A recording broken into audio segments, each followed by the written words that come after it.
వీధుల్లో మాట్లాడుకుంటారు చూసారా, అలాంటి మాటలు మాట్లాడతారు గౌరవ పదవుల్లో ఉన్న మంత్రులు, అధికారులు.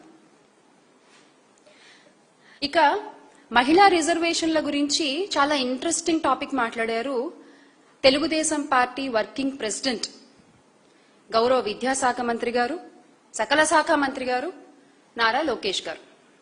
ఆయన ఏమంటారంటే మహిళలకు 33% సీట్లు ఇస్తాం అంటూ లోకేష్ గారు ప్రకటన చేశారనమాట. ఈ ప్రకటన కూడా ఒక డైవర్షన్ ప్రకటనే. ఎందుకంటే ఈ రోజున ఎలాగో మహిళా రిజర్వేషన్లు దేశం అంతటా రాబోతున్నాయి. ఆ విషయం మనందరికీ తెలుసు. ముందుగానే వాటి క్రెడిట్ ని దొంగలించే ప్రయత్నం అన్నమాట ఇది.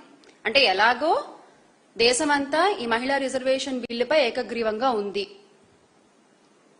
అది ముందే మనం చెప్పేసాం అనుకోండి, అది ముందే మన క్రెడిట్ లో పడిపోతుంది కదా అనేటువంటి ఒక ఆలోచన అన్నమాట. అడ్వాన్స్డ్ క్రెడిట్ చోరీ ఇది అడ్వాన్స్డ్ క్రెడిట్ చోరీ by Telugu Desam party working president Nara Lokesh గారు.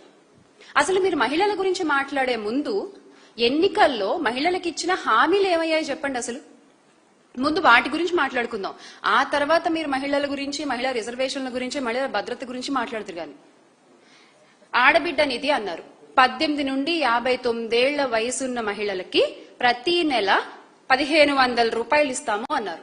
2 ఏళ్లైంది. 3 బడ్జెట్లు ప్రవేశపెట్టారు. ఇచ్చింది మాత్రం గుండు సున్నా.